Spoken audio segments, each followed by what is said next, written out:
Hello मेरे प्यारे दोस्तों, कैसे हो आप लोग। मैं स्वाति आप लोगों का स्वागत करती हूँ ड्यूका एकेडमी में।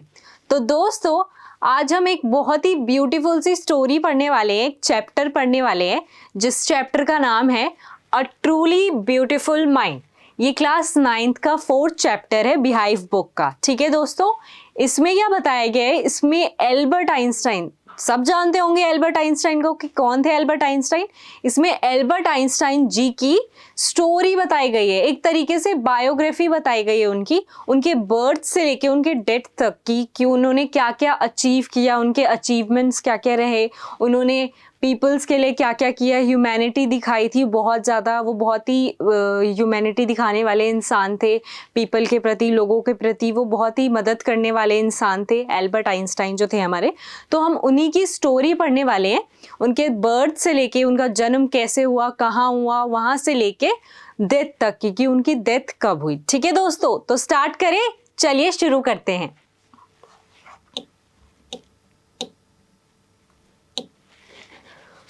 अ ट्रूली ब्यूटिफुल माइंड जो चैप्टर है उसका नाम है a truly beautiful mind. Okay, उनका जन्म हमारे आइंस्टाइन जी, एल्बर्ट आइंस्टाइन जी का जन्म हुआ था 14 मार्च 1879 को। कहाँ पे हुआ था? उनका जन्म हुआ था जर्मन के सिटी उलम में। ठीक है, जर्मन में पैदा हुए थे 1879 को, 14 मार्च को, उलमचे शहर में जो जर्मन का था। ठीक है दोस्तों, वो जब छोटे थे, जब वो पैदा हुए थे, तो उनकी मम्मी बोलती थी कि ये कैसा अजीब सा प्राणी है। क्यों बोलती थी? क्योंकि जो उनका हेड था, हमारा जो सर है वो नॉर्मल है, छोटा है, ठीक है, मीडियम है, लेकिन जो उनका सर था वो बड़ा था, बड़ी शेप में था। आप देख सकते हैं यहाँ उनका जो सर है वो थोड़ा सा बड़ा है, बाकी आम लोगों से उनका सर थोड़ा सा बड़ा था। उनकी मम्मी इसलिए बोलती थी कि वो एबनॉर्मल है। उनको लगता था कि जो हमारे एल्बर्ट आइंस्टाइन जी है वो शायद एबनॉर्मल है, क्योंकि ज़्यादातर बच्चे 1 या 1.5 साल में बोलना सीख जाते थे, लेकिन जो एल्बर्ट आइंस्टाइन जी थे वो 2.5 साल तक कुछ भी बोलना नहीं सीखे थे, कुछ भी नहीं, वो बोलते ही नहीं थे कुछ भी। इसलिए उनकी मम्मी को लगा ये एबनॉर्मल है, ये तो कुछ बोलता ही नहीं है। उनको थोड़ी परेशानी भी हो गई, परेशान हो गई थी कि क्या करूं, क्योंकि ज़्यादातर बच्चे तो 1-1.5 साल में बोलना स्टार्ट कर देते थे, लेकिन एल्बर्ट आइंस्टाइन जी 2.5 साल तक नहीं बोले थे। लेकिन जब वो बोलना स्टार्ट किया, जब एल्बर्ट आइंस्टाइन ने बोलना स्टार्ट किया, तो वो एक चीज़ को 2 बार बोलते थे। ठीक है, जैसे क्या, जैसे ये वर्ड है, जैसे मैं आप लोगों को बोल रही हूँ क्या, तो एल्बर्ट आइंस्टाइन जी ऐसे बोलेंगे, क्या क्या, समझ रहे हो? ऐसे जैसे टीवी सीरियल्स नहीं होता, उसमें हर चीज को 5-5 बार दिखा देते हैं, क्या क्या क्या क्या, एक ही चीज को बार बार दिखाते हैं, बार बार बोलते हैं। उसी तरह जो हमारे एल्बर्ट आइंस्टाइन जी थे, एक चीज को 2 बार बोलते थे। ठीक है, और जो उनके स्कूल मेट्स थे, जो उनके फ्रेंड्स थे, वो एल्बर्ट आइंस्टाइन जी को बोलते थे बोरिंग ब्रदर। अब क्यों बोलते थे बोरिंग ब्रदर? क्योंकि उन्हें किसी चीज में इंटरेस्ट ही नहीं था। उन्हें ना खेलने में इंटरेस्ट था, ना खेलते थे, ना ही बात करने में इंटरेस्ट था दोस्तों से। वो सोचते थे कि मैं अपने दोस्तों से क्या बात करूं, कोई टॉपिक ही नहीं है बात करने का। तो उनको बहुत परेशानी होती थी दोस्तों से बात करने में, क्योंकि उनके पास कोई टॉपिक नहीं था कि वो क्या बात करे, क्या खेले उन लोगों के साथ। वो थोड़े अलग थे। ठीक है, और आज उनको पूरी दुनिया जानती है कि एल्बर्ट आइंस्टाइन कौन थे।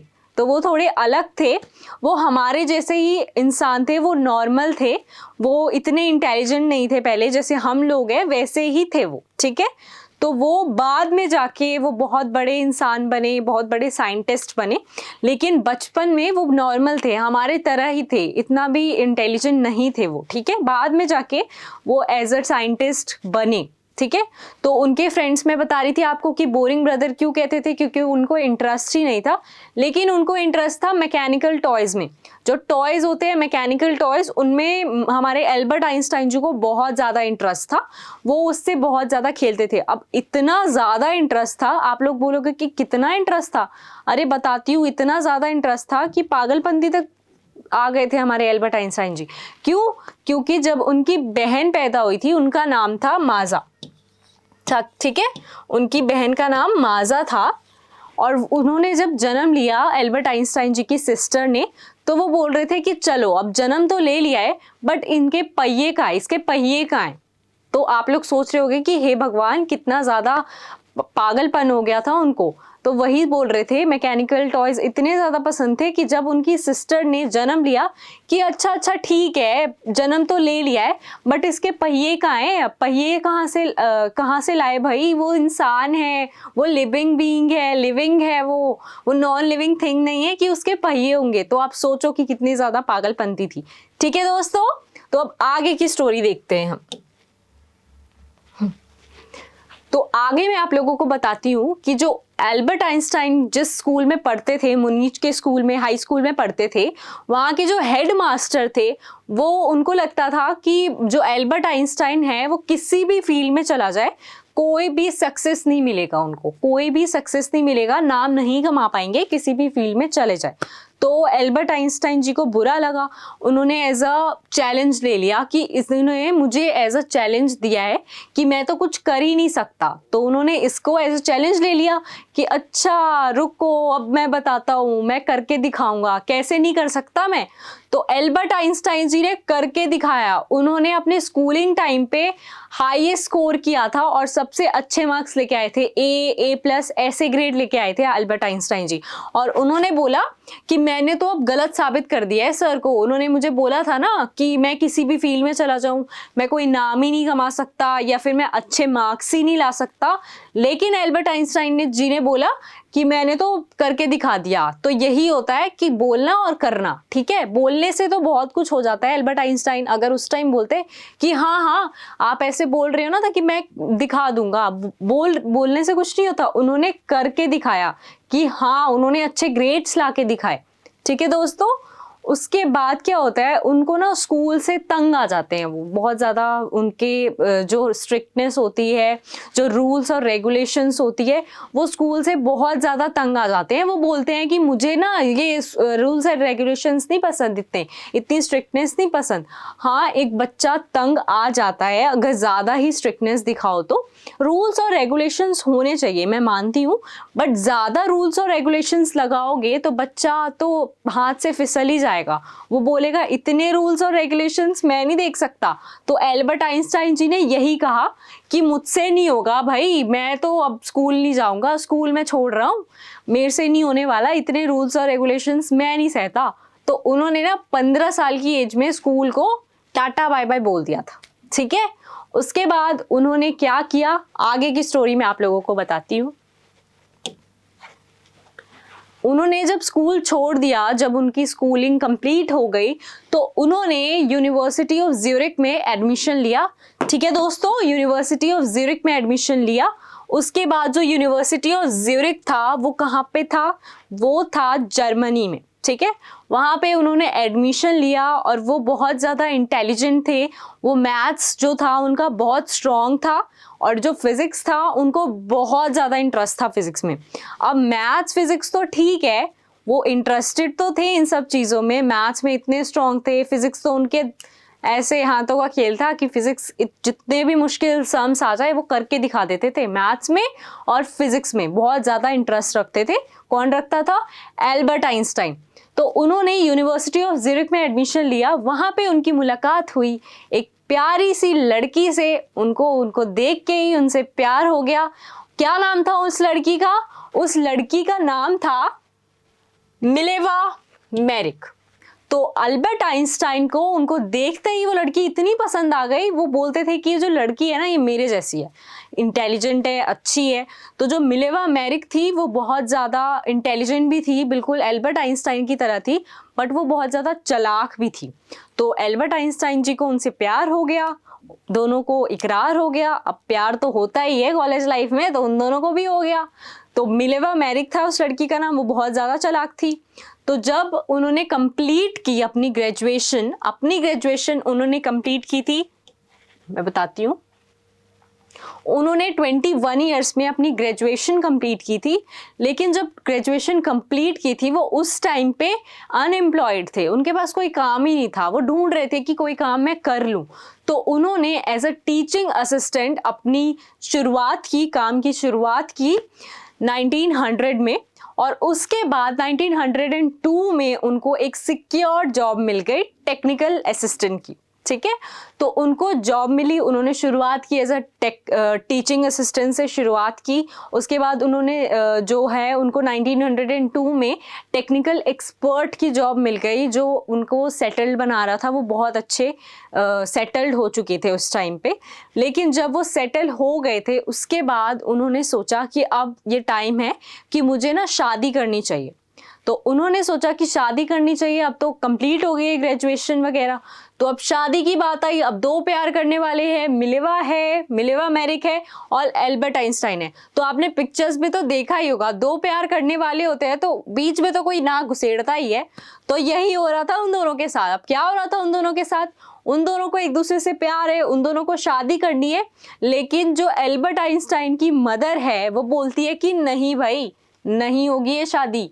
जैसे पिक्चर्स में नहीं बोलते कि नहीं, मैं नहीं होने दूंगी ये शादी या होने नहीं दूंगा ये शादी, तो वही उन दोनों के बीच में हो रहा था। उनकी मदर जो है एल्बर्ट आइंस्टाइन जी की, वो बोल रही थी कि मैं ये शादी नहीं होने दूंगी, क्योंकि उनको मिलेवा नहीं पसंद थी, मिलेवा मैरिक बिल्कुल नहीं पसंद थी। क्यों नहीं पसंद थी? क्योंकि जो एल्बर्ट आइंस्टाइन जी है वो छोटे हैं मिलेवा मैरिक से, और मिलेवा मैरिक 3 साल बड़ी थी एल्बर्ट आइंस्टाइन से। इसलिए उनकी मदर को ये पसंद नहीं था, ये बिल्कुल भी गवारा नहीं था कि दोनों की शादी हो। और मिलेवा मैरिक बहुत ही चालाक लड़की थी, इसलिए उनको नहीं पसंद था। लेकिन हमारे एल्बर्ट आइंस्टाइन जी तो प्यार में अंधे थे, तो उन्होंने अपनी मम्मी के खिलाफ जाके मिलेवा मैरिक से कर ली शादी। दोनों की शादी सफल रही, उन दोनों ने शादी कर ली। 1903 में उन्होंने शादी करी और उनके 2 छोटे छोटे क्यूट से बच्चे भी हुए। दोनों की लाइफ बहुत अच्छी चल रही थी, बहुत अच्छी कट रही थी। उससे साइड हटके ही दोनों की लाइफ तो अच्छी चल रही है, लेकिन दोनों के बीच में प्रॉब्लम्स भी आती है। अब क्या प्रॉब्लम्स आती है मैं अभी बताती हूँ आप दोनों को, आप सबको अभी बताती हूँ। उनके 2 छोटे छोटे बच्चे हो गए, उनकी लाइफ अच्छी चल रही थी, लेकिन 1919 में दोनों एक दूसरे से डिवोर्स चाहते थे। दोनों बोल रहे थे कि हमको एक साथ नहीं रहना है, हमें डिवोर्स चाहिए एक दूसरे से।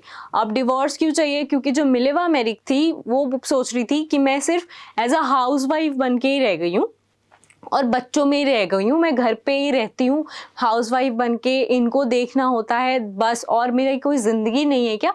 मुझे अपनी सक्सेस चाहिए, लाइफ में सक्सेस चाहिए और मुझे कुछ करना है, लाइफ में अचीव करना है। मिलेवा मैरिक का ये कहना था। लेकिन एल्बर्ट आइंस्टाइन जी तो प्यार करते थे, लेकिन वो भी तंग आ गए थे।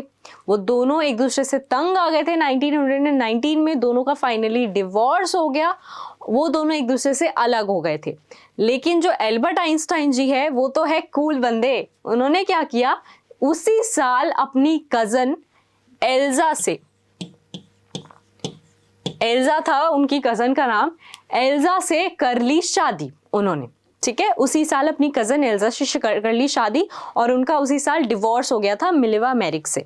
ओके, इन सब से हटके जो हमारे एल्बर्ट आइंस्टाइन जी है उन्होंने खोज की थी रिलेटिविटी की, थ्योरी ऑफ रिलेटिविटी की। 1905 में उन्होंने खोज की थी थ्योरी ऑफ रिलेटिविटी की। उन्होंने बोला था कि टाइम और डिस्टेंस 2 लोगों के लिए अलग अलग हो सकता है। ठीक है, तो मैं एग्जाम्पल से बता देती हूँ आप लोगों को।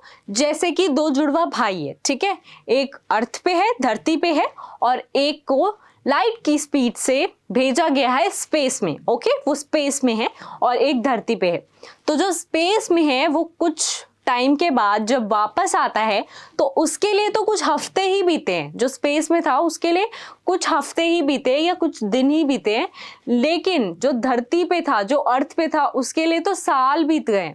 तो ये डिफरेंस समझ में आया? उन्होंने यही साबित किया था कि 2 लोगों के लिए टाइम और डिस्टेंस अलग अलग हो सकते हैं। यही होता है थ्योरी ऑफ रिलेटिविटी। ओके, और उनका जो ये थ्योरी ऑफ रिलेटिविटी था उन्होंने 1900, अभी आपको बताती हूँ,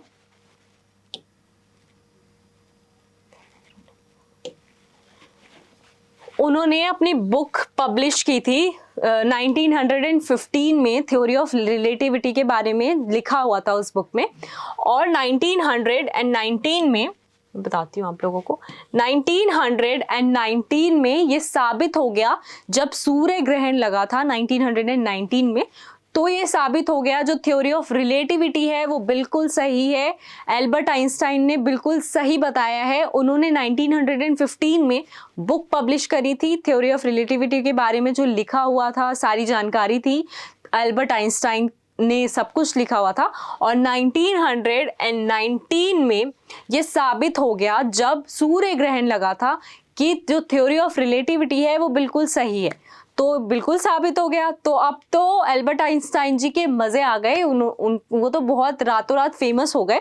और 1921 में उनको नोबेल प्राइज दिया गया फिजिक्स के लिए। नोबेल प्राइज दिया गया फिजिक्स के लिए, जो कि बहुत ही ऊंची पोस्ट पे आ जाता है कि उन्होंने कितना नाम कमाया है फिजिक्स में, सारी चीजों में नाम कमाया है।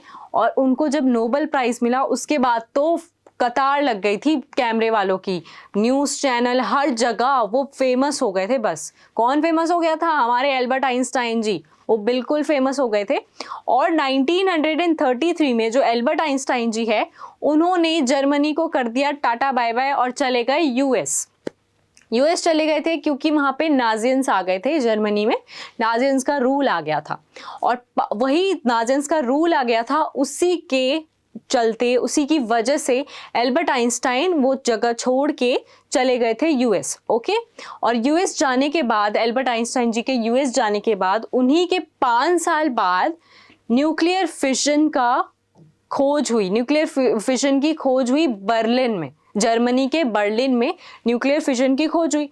तो सब बहुत ज़्यादा घबरा गए, क्योंकि वो एटॉमिक बॉम्ब था, अगर वो फटता तो बहुत ज़्यादा नुकसान हो सकता था। थोड़ी सी जगह का नुकसान नहीं होता, बहुत ज़्यादा जगह का नुकसान हो सकता था। तो वहाँ जितने भी लोग थे बहुत ज़्यादा डर गए थे, उनके मन में खौफ हो गया था। क्या खौफ हो गया था? अगर ये फटा तो हम मर जाएंगे। तो वहाँ से जितने भी लोग थे सब भागने लग गए। और ये बात, न्यूक्लियर फिशन खोजी गई है, ये बात हमारे एल्बर्ट आइंस्टाइन जी को पता चली, तो वो भी डर गए। वो कह रहे अरे ये क्या हो गया? तो उन्होंने क्या किया, उन्होंने यूएस को, अमेरिका के प्रेसिडेंट को उन्होंने चिट्ठी लिखी। 1939 में उन्होंने अमेरिका के प्रेसिडेंट को चिट्ठी लिखी कि ना अब ये सब हो रहा है, इसको बंद करवाओ, जो न्यूक्लियर फिशन मिला है उसके चलते लोगों का नुकसान हो सकता है। उन्होंने ये चिट्ठी लिखी थी और ये अमेरिका के प्रेसिडेंट को भेज दिया। लेकिन अमेरिका के प्रेसिडेंट को कोई फर्क ही नहीं पड़ा, उनको कोई फर्क नहीं पड़ा। उन्होंने क्या किया, उन्होंने किया कि ना उन्होंने उल्टा कर दिया इसका। उनको लग रहा था एल्बर्ट आइंस्टाइन जी को ये हेल्प करेंगे, न्यूक्लियर फिशन जो है उसको हटाने में हेल्प करेंगे कि नुकसान ना हो जाए लोगों का। लेकिन अमेरिका ने इसका उल्टा ही कर दिया। अमेरिका ने क्या किया, न्यूक्लियर फिशन बना दिया। उनको देख के कह रहा कि जर्मनी आगे क्यों रहेगा, मैं भी तो आगे रहूंगा, मैं भी बनाऊंगा न्यूक्लियर बॉम्ब एटॉमिक। तो उन्होंने भी न्यूक्लियर फिशन बॉम्ब बना दिया।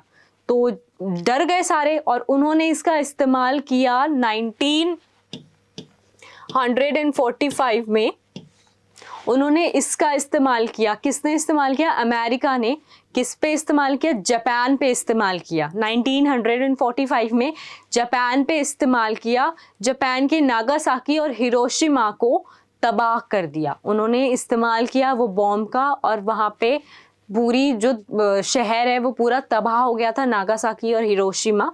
और आज भी रिसर्च ये कहता है कि वहाँ के जितने भी बच्चे पैदा होते हैं, जितने भी बच्चे होते हैं, वो बहुत ही एबनॉर्मल पैदा होते हैं। किसी के लंगड़े हो जाते हैं, या फिर लूले हो जाते हैं, या फिर बोल नहीं पाते हैं, किसी की आँख अजीब सी होती है, या फिर एबनॉर्मल बच्चे पैदा होते हैं इसी बॉम्ब की वजह से। तो आप लोग सोच सकते हो कि वो बॉम्ब कितना ज़्यादा हार्मफुल था, कितना ज़्यादा उससे नुकसान हो गया, जो अभी तक चलता जा रहा है। जापान में हिरोशिमा और नागासाकी में जितने भी लोग होते हैं वो ऐसे ही पैदा होते हैं। तो आप लोग सोच लो। तो अमेरिका ने तो ये कर दिया। तो जो एल्बर्ट आइंस्टाइन है उनको बहुत ही बुरा लगा। उनको लगा कि मैंने चिट्ठी लिखी थी, फिर भी उन्होंने इसका रिस्पॉन्स नहीं किया, उन्होंने ये सब कर दिया। उसके बाद हमारे एल्बर्ट आइंस्टाइन जी ने क्या किया, उन्होंने पॉलिटिक्स ज्वाइन कर ली। अब पॉलिटिक्स ज्वाइन कर ली क्योंकि उनको लगा कि मैं पॉलिटिक्स ज्वाइन करूंगा तभी देश के लोगों की हेल्प कर सकता हूँ, मदद कर सकता हूँ। ठीक है, वो ह्यूमैनिटी दिखाना चाहते थे। किसके प्रति? वो ह्यूमैनिटी दिखाना चाहते थे वहाँ के पीपल्स के प्रति, सारे लोगों के प्रति, कि इनको फ्रीडम, डेमोक्रेसी, हर चीज़, इक्वालिटी, सब कुछ मिले। कौन दिखाना चाहता था? हमारे एल्बर्ट आइंस्टाइन जी। ठीक है दोस्तों,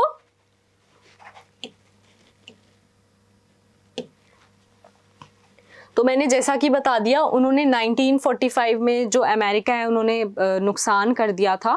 उसके बाद लेटर लिखा था उन्होंने United nation formation of world government को। किसने? एल्बर्ट आइंस्टाइन जी ने, पॉलिटिक्स ज्वाइन करने से पहले, लेकिन उन्होंने भी कोई रिस्पॉन्स नहीं दिया। उसके बाद ही उन्होंने पॉलिटिक्स को ज्वाइन कर लिया। क्यों ज्वाइन कर लिया? पीपल की भलाई के लिए ज्वाइन किया। उनको हेल्प करनी थी, पीपल की मदद करनी थी, लोगों की मदद करनी थी, सहायता करनी थी। ठीक है दोस्तों। और जब वो अपने लास्ट डेज में थे, उनको लगा कि जो भी डिस्ट्रक्शन हुआ है, जो भी अमेरिका ने करा है, लोगों का नुकसान हो गया जापान में उस न्यूक्लियर एटॉमिक बॉम्ब की वजह से, तो वो बहुत ज़्यादा दुखी थे। इसलिए उन्होंने पॉलिटिक्स ज्वाइन किया था और अपने लास्ट डेज में वो पीपल की हेल्प करना चाहते थे। अपने लास्ट डेज में उन्होंने पॉलिटिक्स ज्वाइन कर लिया था। और जब वो 1955 में, जब वो 76 ईयर्स के थे, 1955 में हमारे एल्बर्ट आइंस्टाइन जी की डेथ हो गई थी। और उन्होंने उसी टाइम में, जब उनकी डेथ होने वाली थी, लास्ट डेज में, उन्होंने पॉलिटिक्स ज्वाइन किया था, क्योंकि उन्हें पीपल को ह्यूमैनिटी दिखानी थी। उनको पीस चाहिए था, पीपल्स के बीच लड़ाई झगड़े कुछ ना हो, पीस हो, शांति हो, शांति हो, यही चाहते थे। कौन चाहता था? हमारे एल्बर्ट आइंस्टाइन जी। और उनकी डेथ हो गई थी 1955 में, जब वो 76 ईयर्स के थे। तो दोस्तों, ये जो स्टोरी थी ये यहीं ख़त्म होती है। मैंने उनके बर्थ से लेके उनके डेथ तक की पूरी स्टोरी बता दी आप लोगों को, कि कैसे, कब उन्होंने जन्म लिया था और कब उनकी मृत्यु हुई थी। किसकी? एल्बर्ट आइंस्टाइन जी की। तो ये बहुत ही ब्यूटीफुल सी स्टोरी थी, ब्यूटीफुल सी बायोग्राफी थी। किसके बारे में? एल्बर्ट आइंस्टाइन जी के बारे में, कि वो बहुत अच्छे इंसान थे, बहुत बड़े साइंटिस्ट पे थे, वो फिजिशियन थे, फिजिक्स में उनका बहुत ही बड़ा नाम था। वो सारे सम सॉल्व कर देते फिजिक्स के, जो हमें हार्ड लगते हैं, हमें मुश्किल लगते हैं इतने ज़्यादा, वो ऐसे चुटकियों में सॉल्व कर देते थे। उनके दाएं हाथ का खेल था ये सब। तो आप सोच सकते हैं वो कितने ज़्यादा इंटेलिजेंट थे। उन्होंने अपना बहुत बड़ा नाम कमाया है, पूरी दुनिया जानती है उन्हें। आज की डेट में पूरी दुनिया जानती है कि वो कौन थे।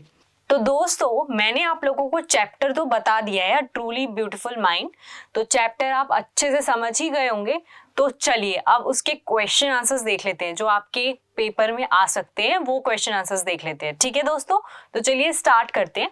हमारा जो फर्स्ट क्वेश्चन है वो देखते हैं क्या बोल रहा है। वो बोल रहा है, What do you think of when you hear the word genius? Who is genius? What qualities do you think a genius has? तो वो बोल रहे हैं, क्वेश्चन बोल रहा है कि आप क्या सोचते हो कि जीनियस कौन है। ठीक है, तो ये बोल रहा है, क्वेश्चन पूछना चाहता है कि जीनियस कौन है, क्या नाम था उसका, और क्या सोचते हो उस जीनियस के बारे में आप। तो हम आंसर भी देख लेते हैं। आंसर बहुत इजी है।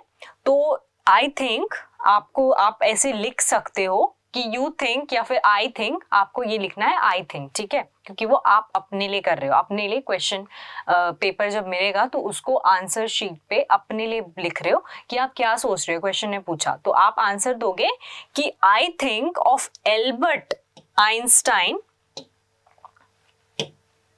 I think of Albert Einstein when I hear the word genius.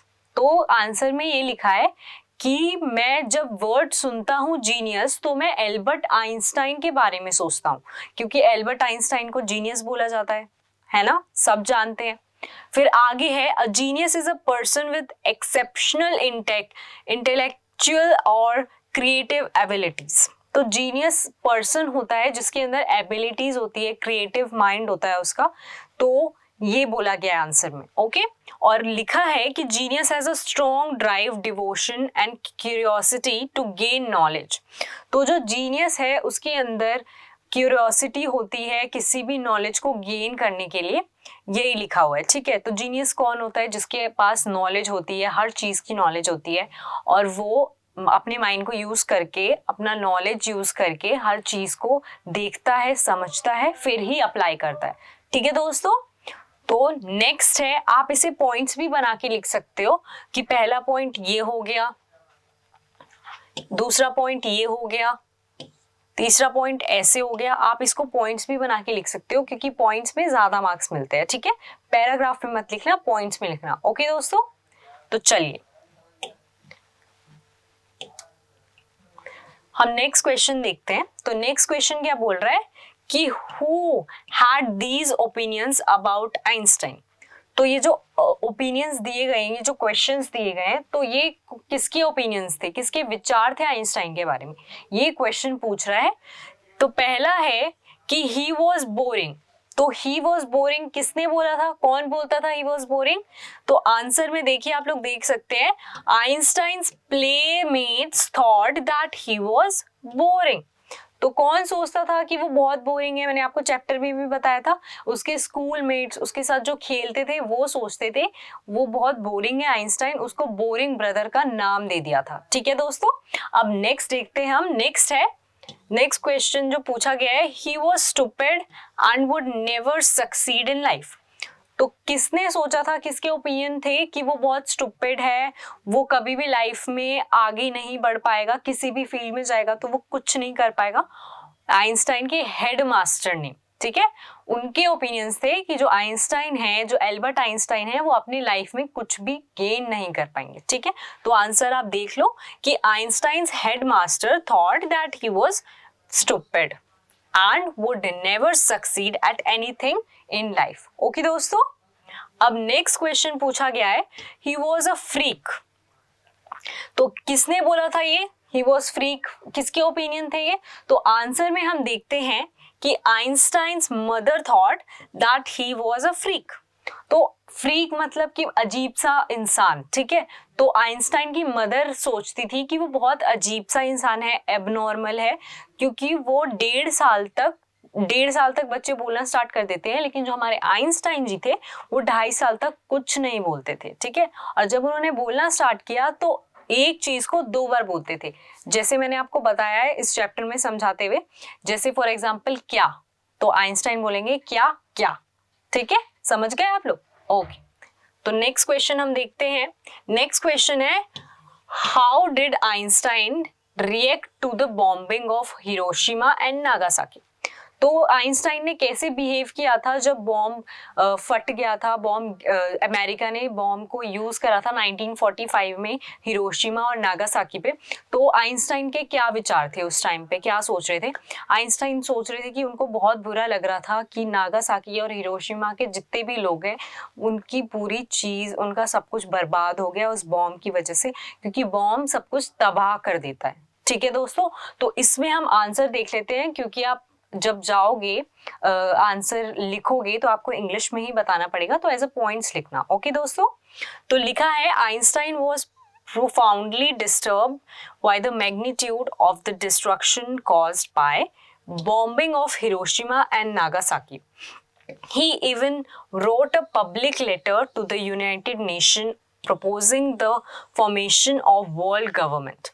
तो जो हमारे एल्बर्ट आइंस्टाइन थे वो बहुत ज़्यादा डिस्टर्ब्ड हो गए थे इस बात को लेके कि बॉम्ब ब्लास्ट हुआ है नागासाकी और हिरोशिमा पे। तो उन्होंने लेटर लिखा, किसको लेटर लिखा? यहाँ पे लिखा हुआ है, उन्होंने लेटर लिखा United nation of government, United nation government को उन्होंने लेटर लिखा कि ये सब क्या हो रहा है। बट गवर्नमेंट ने, जैसे कि मैंने आपको बताया था इस चैप्टर में, गवर्नमेंट ने कोई रिप्लाई नहीं किया था अमेरिका की। ठीक है, अमेरिका के प्रेसिडेंट को भी लिखा था, बट अमेरिका के जो प्रेसिडेंट थे उनका कोई भी रिप्लाई नहीं आया था। ठीक है दोस्तों, देन इसमें है, ग्रेजुअली ही became more and more involve in politics attempting to bring about the world peace. तो उसके बाद उनका इंसिडेंट जो हुआ नागासाकी और हिरोशिमा पे, वो बहुत डिस्टर्ब्ड हो गए थे। उन्होंने बोला कि कोई हेल्प ही नहीं करता, मैंने इतने लेटर्स लिखे बट फिर भी कोई हेल्प नहीं दे रहा, कोई जवाब नहीं दे रहा। तो क्या किया था एल्बर्ट आइंस्टाइन ने? उन्होंने पॉलिटिक्स ज्वाइन कर ली थी। पॉलिटिक्स ज्वाइन क्यों करी थी पॉलिटिक्स ज्वाइन? पीस लाने के लिए वर्ल्ड में, ताकि ह्यूमैनिटी हो, ये सब वापस ना हो। वो बहुत ज्यादा डिस्टर्ब्ड हो गए थे, इसलिए उन्होंने पॉलिटिक्स ज्वाइन करी ताकि पीस ला सके वो। ठीक है दोस्तों, सो नेक्स्ट क्वेश्चन हम देखते हैं। नेक्स्ट क्वेश्चन है, what do these tell you about Einstein, कि ये सब क्या बताते हैं आइंस्टाइन के बारे में। ठीक है, तो these tells us about that he was a liberal and cultured person and he loved freedom. तो ये जो चैप्टर है ये आप लोगों को क्या बता रहा है आइंस्टाइन के बारे में, आप क्या समझ रहे हो इससे आइंस्टाइन के बारे में। तो आइंस्टाइन बहुत कल्चर्ड पर्सन थे, बहुत बिहेवियर था उनका, अच्छा बिहेवियर था, बहुत ज़्यादा ह्यूमैनिटी रखते थे दूसरों के प्रति, वो बहुत हेल्प करते थे, ह्यूमैनिटी दिखाते थे दूसरों को, ठीक है। और उन्हें फ्रीडम बहुत पसंद थी, फ्रीडम जो थी उनसे प्यार करते थे। फ्रीडम मतलब आज़ादी, उस चीज़ को वो बहुत ही ज़्यादा संजो के रखते थे अपने बिहेवियर से। उनका जो बिहेवियर था वो ह्यूमैनिटी के प्रति बहुत ज़्यादा था, पर्सन की हेल्प करना, ठीक है। ओके दोस्तों, सो नेक्स्ट क्वेश्चन जो हम देख रहे हैं वो है why did Einstein hate school. तो आइंस्टाइन नफरत क्यों करते थे स्कूल से। तो मैंने आपको इस चैप्टर में बताया क्योंकि जो स्ट्रिक्ट थे बहुत ज़्यादा, स्कूल के जो रूल्स और रेगुलेशंस थे उनसे वो बहुत ज़्यादा तंग हो गए थे, क्योंकि बहुत रूल्स और रेगुलेशंस होते हैं। तो ठीक है, मैंने बताया था आपको चैप्टर में ही कि ठीक है, ओके, अगर रूल्स और रेगुलेशंस है वो हमारी भलाई के लिए ही है, बट अगर रूल्स और रेगुलेशंस ज़्यादा हो जाते हैं तो फिर बच्चे को प्रॉब्लम हो जाती है, वो बच्चा हाथ से ही फिसल जाता है, आप लोगों को पता ही है। बट रूल्स और रेगुलेशन मानने चाहिए हमें, बट इतने ज़्यादा भी नहीं रखने चाहिए, टीचर को भी ध्यान रखना चाहिए और स्टूडेंट्स को भी ध्यान रखना चाहिए, ठीक है। तो आइंस्टाइन जो थे, एल्बर्ट आइंस्टाइन, वो स्कूल से बहुत नफरत करते थे रूल्स रेगुलेशंस की वजह से। और मैंने आपको बताया था कि उन्होंने स्कूल ही छोड़ दिया था, उन्होंने स्कूल को इस्तीफा दे दिया था, उन्होंने बोला स्कूल को टाटा बाय बाय। ओके, तो हम उसे इंग्लिश में देखते हैं क्या लिखा है। इसमें लिखा है Einstein hated school because of the strict decor in school and extreme sense of discipline in the school. तो रूल्स की वजह से नफरत करते थे स्कूल से, और डिसिप्लिन, बहुत ज्यादा डिसिप्लिन था स्कूल में, इसलिए इस वजह से आइंस्टाइन जो थे वो स्कूल को टाटा बाय बाय बोल दिया था उन्होंने, क्योंकि स्कूल में रूल्स और रेगुलेशंस थे। ओके दोस्तों, तो जो हमारे क्वेश्चंस हैं वो यहीं समाप्त होते हैं, यहीं खत्म होते हैं। ये सारे इंपॉर्टेंट क्वेश्चंस थे जो आपके पेपर में आ सकते हैं। और भी क्वेश्चंस हैं, मैं आप लोगों को बता दूंगी, आप लोग मुझे कमेंट में जरूर बताइएगा कि ये चैप्टर आप लोगों को कैसा लगा। ओके दोस्तों, तो मैं आप लोगों से नेक्स्ट लेक्चर में मिलती हूँ, तब तक के लिए थैंक यू दोस्तों।